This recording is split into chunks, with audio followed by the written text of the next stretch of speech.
Bueno, muchas gracias por aceptar la entrevista, doctor. Son 18 preguntas, así que comenzaré.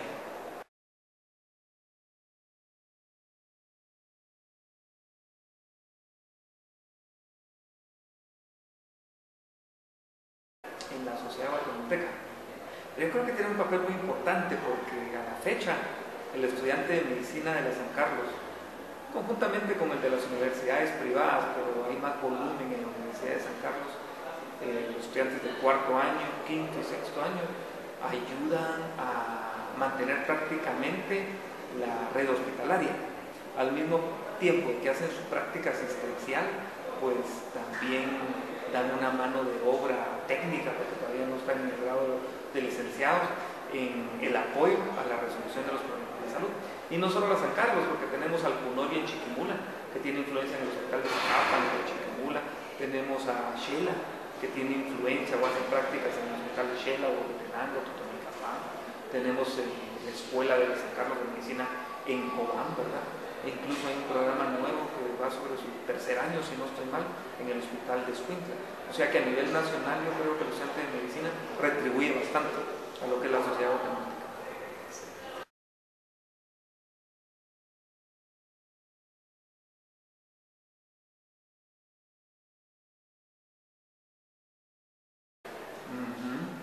Fíjate de que cuando la carrera de medicina se divide, podríamos decir, en área asistencial en dos grandes partes. Lo que es la práctica hospitalaria, que involucra cuarto y quinto año, donde el estudiante tiene su primer acercamiento en cirugía, en medicina interna, ginecobstetricia y pediatría. En quinto año ya tiene oportunidad de salir, en sexto año, a práctica hospitalaria y en EPS rural también. A ese nivel se tienen que cumplir ciertas expectativas. Por ejemplo, hay que la práctica se ve como práctica asistencial en persona individual, práctica asistencial a nivel familiar y práctica asistencial a nivel comunitario. Ahí tienen influencia sobre escuelas y líderes de la comunidad. Pero desde segundo y tercer año también los programas involucran dar prácticas informativas o pláticas que tienen algún impacto a nivel de las escuelas, ¿no? Principalmente. Y en el cuarto año de la carrera en medicina familiar también se tiene influencia en un momento dado en lo que se llama clínicas familiares, que son como puestos de salud o centros de salud donde el estudiante realiza una práctica de 8 horas en la mañana y en la tarde, brindando consulta. Y en esta área también se acercan las escuelas que están cerca de estos determinados puntos de influencia para solicitar apoyo, como en determinadas jornadas o hay pláticas de salud dental, por ejemplo, a los niños, o pláticas sobre higiene de manos. Yo siento que sí, donde está la San Carlos hay influencia positiva.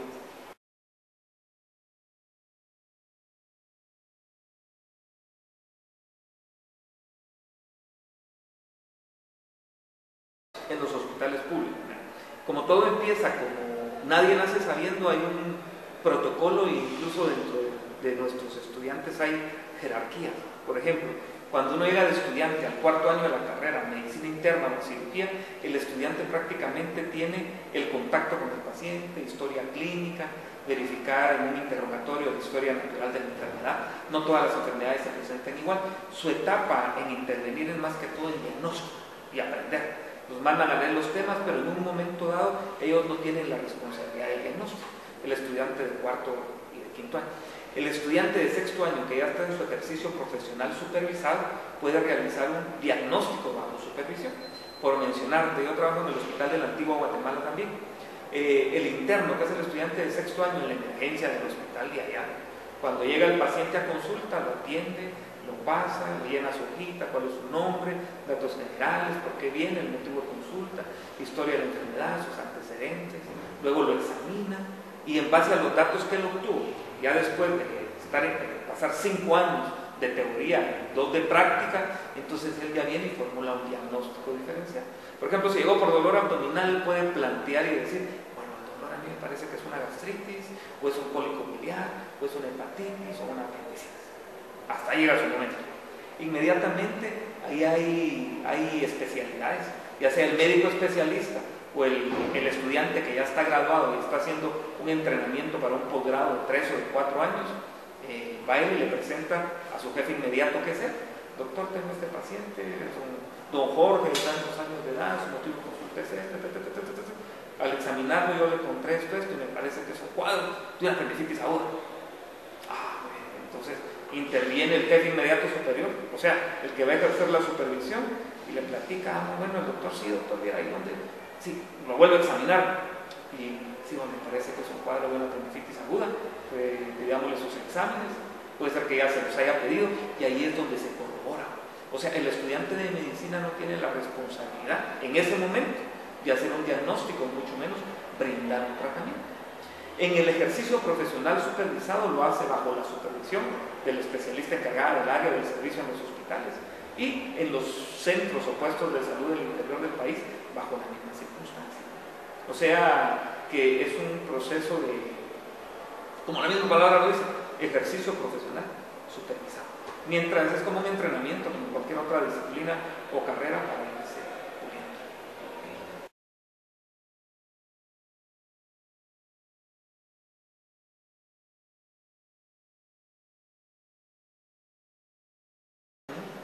Los objetivos del primero es poner en práctica la teoría. El pensum de la Facultad de Ciencias Médicas está dividido en las ciencias básicas, primero y segundo año. Después vienen ya las ciencias clínicas que van interrelacionadas, son ejes longitudinales no transversales, propedéutica en primer año, clínicas de segundo, clínicas de tercero. ¿Sí? O sea, cuando el estudiante llega al hospital ya tiene las bases fisiológicas para comprender el proceso de salud y enfermedad individualmente o colectivamente. Entonces el primer objetivo es poner en práctica lo que aprendió. El segundo objetivo es poner en práctica o aprender cosas que no se aprenden en los libros. Por ejemplo, el caso previo que te comentaba, del paciente que diagnostica un cuadro de una apendicitis aguda, él no pudo haber leído. ¿Cuál es la historia natural? ¿Dónde empieza el dolor? ¿Qué síntomas asociados hay? ¿Dónde localiza? Pero el libro dice que debe tener irritación peritoneal o signos positivos de apendicitis. Pero eso nunca lo vas a aprender en un libro. En contraparte, cuando estuvo en cuarto año, tuvo pacientes con apendicitis y él los llegó a evaluar. Entonces él puede, por ejemplo, palpar el punto de McBurney en un paciente que no tiene apendicitis, que está por una neumonía y todo normal se deja palpar. Tiene un paciente con apendicitis a la par y lo palpa. Esa práctica no se puede aprender, eso hay que hacerlo. Palpar y sentir que hay defensa muscular, que hay rebote peritoneal, evaluar los signos de apendicitis aguda. O sea, ese es el segundo gran objetivo que tiene. El otro objetivo es interrelacionar la clínica, lo práctico y no olvidarse del sentido humano, ¿verdad? Porque en medio de todo no solo es teoría, no solo es el dolor del paciente, ese paciente tiene un trasfondo, tiene una familia, tiene aspectos psicológicos que hay que manejar. Entonces él tiene que poner en práctica lo que se le enseña acá en los 3 años previos. Un buen plan educacional, inspirarle confianza a su paciente, ¿no? Aunque lo vea joven, porque nuestros estudiantes en el hospital tienen 19 o 20 años, pero el paciente sabe también de que al ir a un hospital público van a haber estudiantes. Y la gente que busca nuestros hospitales no es en teoría porque prefiere ir ahí, sino porque por la situación económica no le permite ir a otro lado. Pero no importa quién lo vea, si lo ve el estudiante de la San Carlos, que él sienta que, aunque es joven, le está guiando bien el paso, que está comentando con su jefe, que tiene supervisión, que lo vayan a ver entre los dos, y que el estudiante aprenda a manejar la ansiedad también, no solo del paciente, sino de la familia, porque generalmente el paciente no llega solo. Entonces en la práctica hospitalaria viene él y le explica, mire, fíjese que Jorge está aquí, tiene dolor abdominal, ahorita lo hablamos con nuestro jefe, pareciera ser que es un cuadro de una apendicitis, el diagnóstico está casi seguro, pero lo vamos a confirmar con los resultados del laboratorio, esos exámenes van a tardar 3 horas en salir, en 3 horas le volvemos a decir si hay que operarlo. Entonces la familia y el paciente saben que se le está dando un manejo y un tratamiento. Entonces es bastante complejo porque se tiene que manejar al paciente como un ser humano integral. Y la otra situación es aprovechar los recursos que se tienen. Nuestras prácticas son en hospitales públicos y en el seguro social también.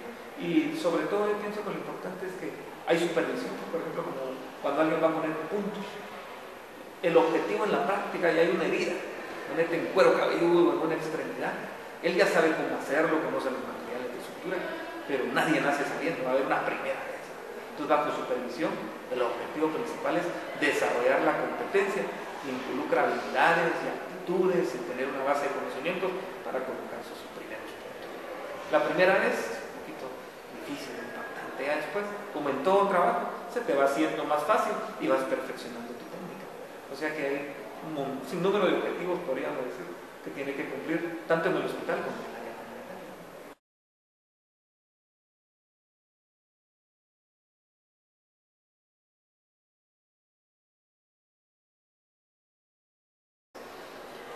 A veces no. La situación es de que aquí ya participan dos ámbitos: la Universidad de San Carlos como ente educador y el Ministerio de Salud, que el Ministerio de Salud como ente asistencial y de prestar el servicio nos da las instalaciones para que nuestros estudiantes realicen sus prácticas. Pero hasta la fecha la universidad procura hacer un curso de inducción, que por lo general es en los meses de noviembre o de diciembre, para ver cómo es el hospital. Pero casi siempre cuando se cambia el ambiente hospitalario es un cambio de 180 grados. Es totalmente diferente. Aquí en la facultad nuestro estudiante está acostumbrado a venir a sus clases, estudiar, ser responsable, sacar sus cursos. Cuando llega al hospital automáticamente se convierte en para fines prácticos diríamos que un trabajador en salud, un trabajador como un personal de enfermería, con atribuciones específicas. Entonces, a veces, para serte sincero, un curso que lo prepare 100% para eso. ¿Vale? Sus tutores inmediatos son sus mismos compañeros que van en años superiores. Por ejemplo, el primer año de práctico hospitalario es en el cuarto año. ¿Quién es el tutor inmediato del estudiante que está en cuarto año? El estudiante de San Carlos que está en sexto año. ¿Y quién es el tutor del estudiante que está en sexto año? El estudiante de la San Carlos, que son los posgrados de la San Carlos en la gran mayoría de hospitales, que está en el primer año de la maestría o de la especialidad. Y así van las jerarquías para arriba.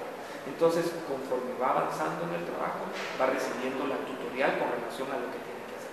Pero creo que hay un poco de deficiencia en la inducción que se le debería dar.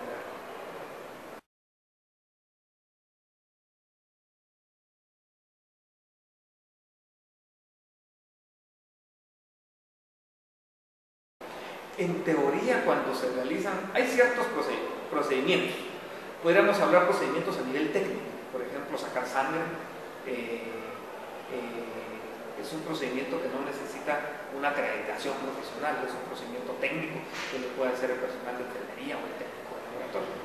Un procedimiento como colocar una sonda Foley en un momento dado, que es un procedimiento menor, que ya es invasivo, esto sí ya lo tiene que hacer, no lo hace el personal de enfermería, sí ya tiene que ser hecho por el médico. O colocar unos puntos que en algún momento dado queden en el aire, si es un procedimiento profesional, porque hay centros de salud o puestos de salud en nuestro país donde estos procedimientos los realizan los enfermeros que están de turno en el centro. Entonces, cuando hablamos de estos procedimientos menores en un momento dado, en la misma tutoría que llevamos del que va en especialidad, primer año, el interno, que es el estudiante de sexto año, le enseña a los estudiantes de cuarto año. Ahí la responsabilidad, no hay mayores complicaciones porque son procedimientos menores. Ahora, cuando ya hablamos de un procedimiento ya más invasivo, como colocar un tubo intercostal o un procedimiento quirúrgico, generalmente no los hace el estudiante de medicina. Estos procedimientos que ya son curativos en un momento dado, ya lo realizan los médicos que están en la maestría. ¿Cuál es la maestría? El médico que se gradúa a los 6 años de medicina escoge qué especialidad quiere realizar. Puede hacer 5 años de cirugía, 5 años de traumatología y de ortopedia, puede hacer 4 años de medicina interna, 4 años de ginecobstetricia, 4 años de anestesia. Entonces el médico que ya se graduó y entró al programa de residencia tiene que hacer los procedimientos. Incluso algunos procedimientos, su servidor, yo soy cirujano, por ejemplo en el posgrado del Hospital San Juan de Dios, que la mayoría de posgrados de Guatemala, entra el estudiante a su primer año de la maestría, está en cirugía, pero él no empieza a operar en enero. Pasan 3-4 meses de estar viendo el ambiente, está estudiando, recibe sus clases de posgrado, y antes de, por ejemplo, hacer una apendicectomía, se le somete un examen a todos sus compañeros. Ponete que en el posgrado dan 20, se les pasa un test, ellos ya saben que tenían que leer desde que ingresaron, y los que ganan el examen con más de 70 puntos son los que empiezan a hacer sus procedimientos bajo supervisión. Entonces, cuando llegan a su examen, eso quiere decir, en la competencia que tienen que adquirir, que ya tienen los conocimientos, el conocimiento teórico de las complicaciones del procedimiento, la historia, la anatomía quirúrgica, cómo se hace, pero no han desarrollado la habilidad para hacerlo. La actitud ya la tienen, que tienen una actitud positiva y lo quieren hacer, Entonces lo que se hace es de que cuando ya ganaron su examen, entonces en el turno viene una apendicitis, entonces Jorge, por ponerte el ejemplo, ya ganó su examen, sube a operar, pero no opera solo, opera con el estudiante, su compañero que está en el 4º año de la maestría, o con el jefe cirujano. Tu servidor también es jefe en la emergencia del San Juan de Dios. Entonces cuando ellos acaban de ganar su examen, suben a operar. Entonces ellos preparan su medicina, y ahí hay evaluación también. Bueno, ¿dónde le vas a hacer la incisión? ¿Qué tipo de incisión va a hacer? ¿Qué tamaño? ¿Pesar? Y vamos con los planos anatómicos, si este es de la piel, celular subcutáneo, la fase de campo que descarta, la fase de... Y ahí vamos. Y después tienen que desarrollar la habilidad quirúrgica de hacer el procedimiento. Como nadie nace sabiendo, al principio les cuesta un poquito. Pero ya después de llevar 50 apendicectomías, 100 apendicectomías, ya desarrollan la habilidad. Entonces los programas de la Universidad de San Carlos se desarrollan de esa forma. Por ejemplo, un estudiante de medicina de pregrado, o sea, o de grado, que no se ha graduado todavía, es muy, pero muy difícil, por ejemplo, en nuestros hospitales escuela, que realice una apendicectomía. ¿Por qué? Porque no está a ese nivel, lo tiene que hacer alguien más, quien ya tiene el entrenamiento. Y cuando lo empieza a hacer en un posgrado, y es bajo supervisión. Lo mismo sucede con ginecobstetricia. Por ejemplo, un legrado, después de un aborto incompleto, no lo hace el estudiante, lo hace quien está en el primer año de la maestría de ginecología y obstetricia. Hacer una cesárea a veces no lo hacen en el primer año, lo hacen al final del primer año o en el segundo. O sea, todo va de acuerdo a cómo están los estándares internacionales desarrollando sus actividades. Y ahora, el estudiante que ya es colegiado activo, el de la maestría, es el que tiene que supervisar los procedimientos menores que se realicen en su emergencia. O sea, que si hay un estudiante sacando sangre, él tiene la responsabilidad de supervisar que lo haga bien, ¿sí? O gases arteriales para ver que no haya complicaciones, porque al momento de existir alguna complicación, el responsable es el que es colegiado activo, el que ya es un profesional ante el colegio de médicos y cirujanos que tiene una responsabilidad. Por eso es que todo va con tutor.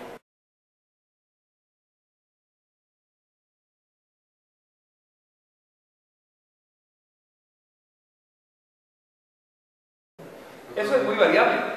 Ponete, varía hay dos grandes ámbitos, el ámbito hospitalario y lo comunitario. Se manejan totalmente diferentes, los procedimientos son muy diferentes. La experiencia que yo tengo más es que todo es en el área hospitalaria. Eso va a variar mucho dependiendo de la administración de cada hospital o la administración que se tenga a nivel del gobierno de turno. Lamentablemente en estos últimos 4 años la red de salud se ha visto muy desabastecida, como nunca antes se había visto. Hace unos 8 años, 10 años probablemente, si no teníamos algún insumo, se hacía la petición, se decía que no había, a los 15 días, 3 semanas ya estaba el insumo. Actualmente pasan meses, incluso le pudiera decir que años, que no había y no hay. En el San Juan de Dios, que es donde trabajo, un día no habían soluciones, o sea, sueros para poner el equipo. Y otro día no habían sueros y no estaba el Venocet, el equipo para colocarse. No hay reactivos de laboratorio, o no hay tubos de toracostomía. Llega un paciente con herida por arma de fuego en tórax y no hay con qué colocarle el tubo. Entonces, esto afecta lamentablemente tanto al estudiante de posgrado como al de pregrado, pero a él solo le afecta en su proceso de enseñanza-aprendizaje, en los determinados días o tiempos que no se cuenta con el insumo. Quien más sufre a veces es la población, ¿verdad? Porque si no hay de dónde se va a sacar. Incluso se dio una vez en un turno del San Juan de Dios donde el enfermero jefe de enfermería sacó de su billetera y mandó a comprar los Venocet a la farmacia, porque no había necesidad de pagar. Entonces, la gran mayoría del tiempo se cuenta con los insumos mínimos, pero cada vez los vamos poniendo menos y menos y menos abastecimiento de antibióticos. Pero en términos generales, el médico se tiene que valer de cierto ingenio y priorizar las cosas y cuidar los insumos que tenga. Y a la fecha se trata de suplir. Cuando no había un lado se llamaba el director empezaba a buscar, mandaba una ambulancia para que fuera a traer a Cruz. Incluso se han dado casos que las autoridades han hecho como shows o circo, como el caso de la pacientita que fue tan famoso del Hospital General San Juan de Dios, que no había medicamento para ponerle y la trasladaron. No tardó ni 1 hora en la emergencia, la mandaron porque no había. Y lamentablemente tuvo un desenlace fatal en el Hospital Cruz, pero ya no son cuestiones que atañen tanto al desenvolvimiento de los profesionales que estén en un posgrado o en un pregrado, no importa la universidad que sea, sino porque no hay insumos.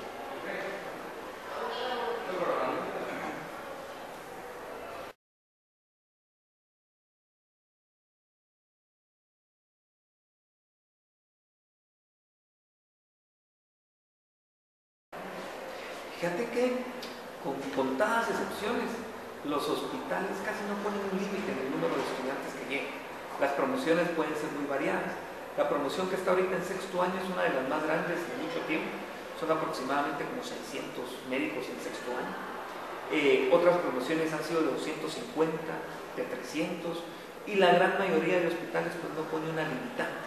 O sea, si hay estudiantes asignados, lo reciben. Ahora, donde sí vemos que se está perdiendo un poco de terreno a veces es de que las universidades privadas también están empezando a colocar estudiantes. Cuando yo fui estudiante de medicina, de grado y de posgrado, solo existía la Universidad de San Carlos, en Marroquín. Solo esas dos tenían medicina. Por contarte algo, cuando yo estuve en el posgrado de cirugía, éramos como 15 de la San Carlos y 3 de la Marroquín. Actualmente, por la misma oferta y demanda, y eso de hecho no es malo, es una competencia sana, ya tiene medicina la Universidad Mariano Alves, la Nativa, en Shela está la Universidad Mesoamericana, tenemos también, bueno, desde antes ya ha estado a nivel de la San Carlos Shela, pero ya tenemos al Pulmori que está sacando estudiantes, también tenemos a los compatriotas guatemaltecos que se fueron a estudiar a la Escuela Latinoamericana de Medicina, que se han estado incorporando. Entonces, a veces los grupos son más grandes, pero la San Carlos contribuye en la mayor proporción, pero también las universidades privadas, como las que te acabo de mencionar. Ahora, que haya más estudiantes hasta cierto punto es bueno. ¿Por qué? Porque el estudiante termina haciendo actividades que no le corresponden, que son más de responsabilidad de trabajadores del Ministerio de Salud. Pero como el Ministerio de Salud no contrata o no hay, nuestros estudiantes terminan haciendo cosas que no les tocan. Y no solo los nuestros, los de las universidades privadas también, como llevar pacientes a rayos X, a tomografía, acompañarlos a traslados. Entonces, si algún día llegan a faltar los estudiantes de medicina en la red hospitalaria, habría serios problemas, porque no cuenta el Ministerio de Salud con las suficientes plazas para desarrollar esa actividad.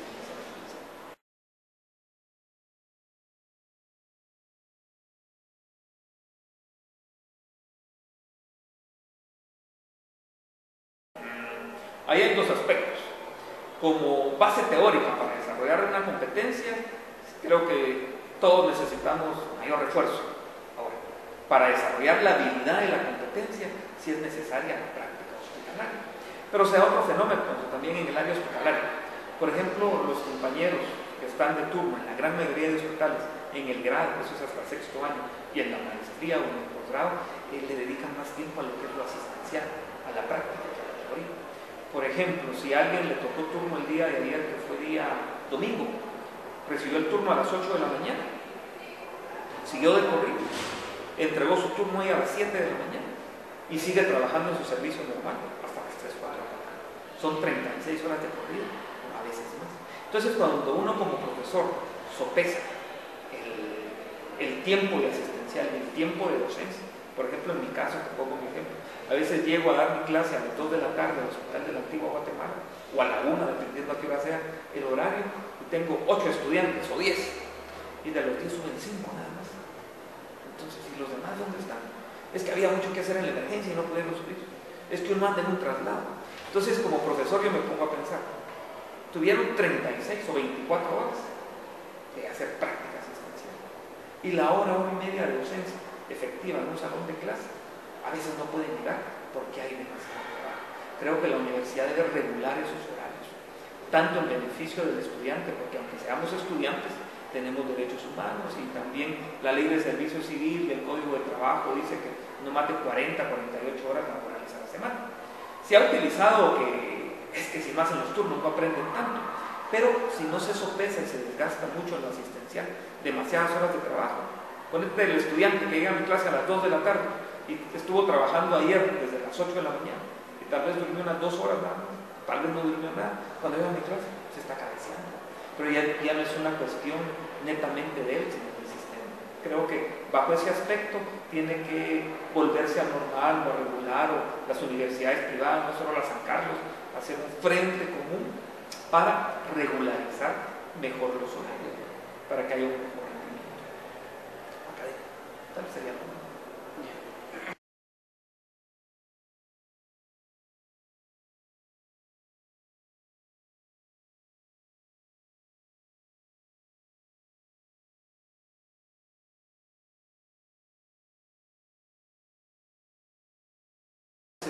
creería que deberían ser tomados como prioridad por los estudiantes al hacer charlas de salud?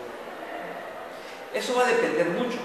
Por ejemplo, una situación que pasa en nuestro país tiene altos índices de desnutrición y tiene altos índices de mortalidad materno-infantil por tasa de 1.000 habitantes si lo comparamos con otra latitud. Entonces la mayoría de programas del Ministerio de Salud se enfocan a cómo prevenir la desnutrición y muerte infantil y la muerte de complicaciones perinatales o de la señora que está embarazada o inmediatamente después de dar a luz. Yo creo que esa sería una de las prioridades, pero esa es como que la punta del iceberg nada más. Eso se ha estado haciendo por décadas y la situación no ha mejorado, porque mucha de la situación de la causa-efecto está en la educación y idiosincrasia de nuestra gente. Lo que les tiene que llegar es educación a nivel primario y secundario, ¿sí? Porque donde ocurre este tipo de mortalidad es en las áreas rurales más lejanas, donde todavía existe tabú en que la señora vaya a atenderse un parto con un doctor porque es hombre, mejor que vaya con la comadrona de la comunidad. Entonces yo creo que dependiendo del área, el énfasis tiene que ser a tratar ese tipo de problemas. Si comparamos eso comparado con un paciente que tenga colecistitis aguda y dolor abdominal, ¿sí? O sea, hay más mortalidad por eso, materno-infantil y desnutrición. Y lo único que puede hacer el universitario o el profesional es educar. Pero para cambiar la actitud de fondo de nuestra población hay que darle educación a nivel general.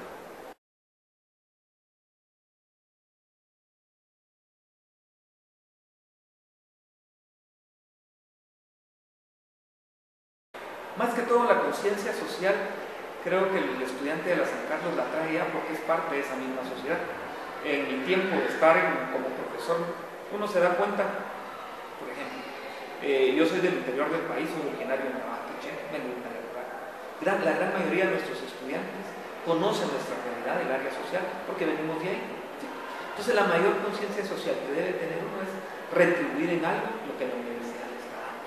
Si no fuera por la Universidad de San Carlos, yo probablemente no fuera ahí, porque no le hubiera alcanzado a mi familia para pagar los $1,000 que cobra la marroquín mensual en mis otros gastos. Entonces, uno como parte de la sociedad, al tener aquella oportunidad de que la San Carlos le brinda a uno la educación superior, hacerse profesional, por lo mínimo que puede hacer uno es retribuir en las áreas sociales que más le necesita. Y ahí la Facultad de Medicina, como la Universidad de San Carlos, tiene sus proyecciones: el ejercicio profesional supervisado, la práctica hospitalaria, el EPS local, ¿sí? También informe epidemiólogo. Yo creo que se retribuye muy bien. Que no se documente es otra cosa. Creo que algo importante sería que cada estudiante debería llevar su propia bitácora de cuántos pacientes atendí hoy, cuántas suturas hice, cuántas consultas tiene el puesto de salud, ¿sí? ¿Para qué? Para que al final cada programa rindiera. Esta fue la retribución de este semestre. Nuestros estudiantes en total, en el EPS rural, atendieron a 150,000 personas. En el EPS hospitalario atendieron a 200,000, en clínicas familiares. Entonces, es un producto, la Universidad de San Carlos está trabajando. Se hace, pero no se documenta como necesario. A diferencia, no de todos, pero la gran mayoría de estudiantes que vienen de una universidad privada, pues, donde tuvieron un poquito más privilegios, solo conocen el área de la capital. Por decirte algo, cuando yo fui estudiante, me topé con compañeros que eran de la Francisco Marroquín, por ponerte un ejemplo, que nunca se habían subido a un bus urbano y extraurbano. Entonces así no puedes conocer la realidad de tu país, ¿verdad? En contraparte nosotros, pues, vivimos todo.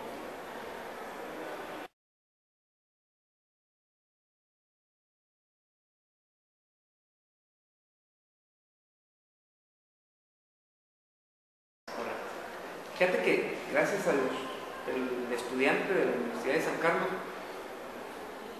llega y el hospital es el que proporciona todo. Por ejemplo, si tenemos necesidad, eso es en el mundial, de realizar una sutura, el hospital tiene sus equipos de sutura que estamos realizando, proporcionan anestesia, material de sutura para realizar el mismo procedimiento en sí. Ahora, si se va a hacer un procedimiento quirúrgico en sala de operaciones, igualmente el hospital proporciona todo. Por ejemplo, para hacer laboratorios, los reactivos y todo lo proporciona el Ministerio de Salud. ¿Por qué no el estudiante que le sale demasiado caro? Por ejemplo, que un estudiante llevara su material de sutura, aunque lo tenga autoclave o lo esterilice en su casa, solo puede hacer una sutura, se le contamina. En cambio, el hospital ya tiene, el Ministerio de Salud del hospital maneja toda la infraestructura, ¿qué te digo? 30 equipos de sutura para el día, se contaminan, los lava, los vuelve a reesterilizar, material de sutura, y a veces son esos insumos que se dan. Pero sí te podría mencionar que el estudiante llega y es de recurso humano útil a determinado nivel, a nivel del pregrado cuando está haciendo su práctica, su grado antes del sexto año, y en el posgrado también. Pero es la gran mayoría de veces el que toma las decisiones, como te estaba platicando. Casi todas las suturas de los hospitales nacionales lo que hacen nuestros estudiantes.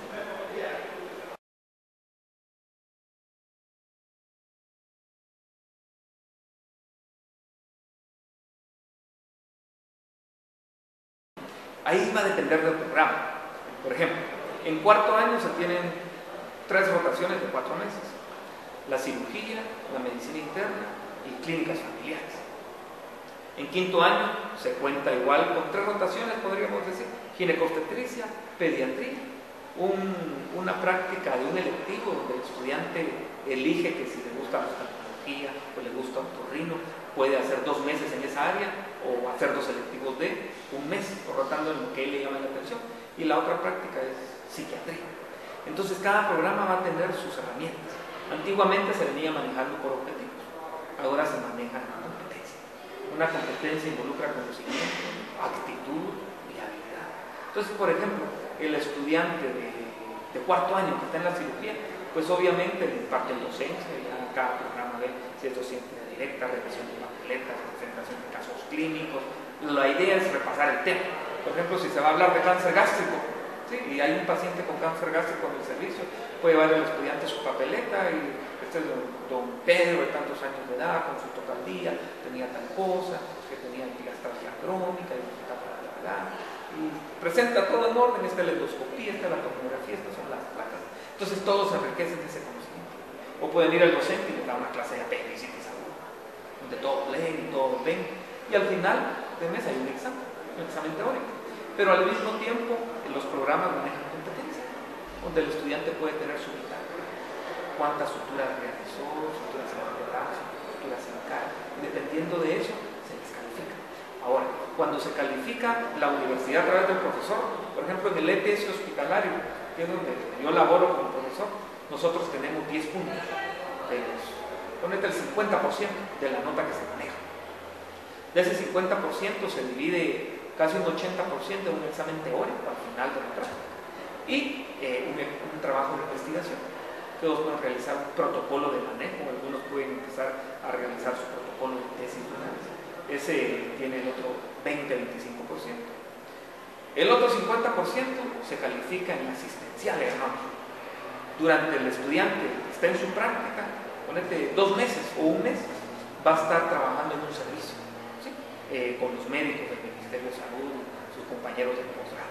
Entonces a él le asignan determinadas tareas, hacer ciertos trámites, curar a los pacientes. Entonces su jefe inmediato superior o el jefe del servicio le califica.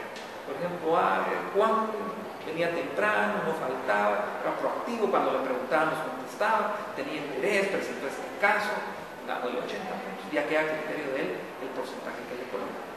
El médico o los médicos con los cuales él realiza sus turnos, sus guardias de noche, igualmente van a calificar a Juan. Entonces ellos le califican el otro 25%. Entonces, dependiendo de la actitud, el desempeño que haya tenido, muy apático, y se le complicaba, no ponía, decíamos que hiciera esto, no lo hacía, pero si ven que él desarrolló sus habilidades y todo lo demás, pues le colocan su nota.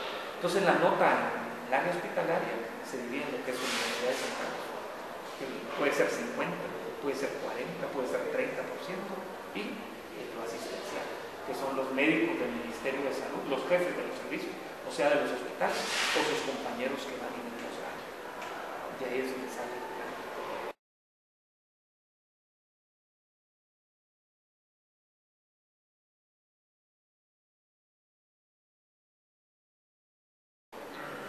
Habría muchos aprietos, dependiendo de los hospitales. Como te comentaba, se encuentran hospitales muy saturados. Por ejemplo, en el San Juan de Dios de Roosevelt principalmente, si te echas una vuelta por la emergencia, el personal de enfermería ya es insuficiente. ellos están cumpliendo medicamentos, poniendo sus infusiones y no les queda tiempo de llevar a nuestros pacientes a tomografía, a rayos X. Entonces, ¿quiénes lo terminan haciendo? Los estudiantes. Es un trabajo que no deberían estar haciendo, pues lamentablemente lo hacen. En el San Juan de Dios es igual. Tengo la experiencia de conocer el Hospital de la Antigua, donde todavía no está tan saturado. Entonces el estudiante se dedica a hacer más sus cosas teóricas, examinar al paciente, hacer la nota de evolución. Por ejemplo, allá en la medicina interna les piden que las evoluciones tienen que ser en computadora o máquina para que se entiendan bien, pero es un trabajo más calificado. Tuve la oportunidad de conocer Escuintla y Cuilapa, esto es más o menos como la Antigua, no está tan saturado. Pero, ¿qué pasaría si no hubieran estudiantes de medicina? El proceso sería mucho más tardado para los pacientes en los hospitales nacionales. ¿Por qué? Porque quedaría sin un recurso humano que está haciendo una labor vital. A nivel del pregrado, tal vez no tanto en diagnóstico ni en tratamiento, pero sí en cuestiones técnicas, ayudando a los pacientes. Que, como te vuelvo a repetir, lo ideal sería, ya se ha hablado con el Ministerio, pero a veces no se ha alcanzado el objetivo, que el Ministerio de Salud contratara más gente, que hubiera gente específica para realizar esas labores. No quiere decir que esas labores sean denigrantes, sino que el estudiante invierte tiempo en cosas que no les van a ser productivas académicamente. En lugar de que 3, 4 estudiantes estén llevando al paciente a tomografía, que está crítico, hablando de el bambú para la ventilación asistida, el tanque de oxígeno, la bomba de infusión, esos 4 estudiantes deberían estar examinando a los pacientes. Entonces se está sacrificando lo académico por lo asistencial. Y si no hubieran estudiantes, también disminuiría la cobertura del Ministerio de Salud en el área rural. Porque imagínate cómo estarían esos 600 puestos de ahorita, donde serían la mitad 300, porque 300 están en el hospital y 300 están en puestos de salud. Sin médico hay, aunque sea un médico de EPS del último año de medicina, pues cambia un poquito la conducta con relación al personal de enfermería. O sea, bajaría la cobertura. Se caería el sistema sin los practicantes. Tal vez no se caería completamente, que no administrativamente no lo dejarían caer, pero se tardaría más. Por ejemplo, si para llevar a un paciente rayos X lo llevas en media hora, si los estudiantes sean 3 o 4, y la gente que sigue llegando se congestionaría.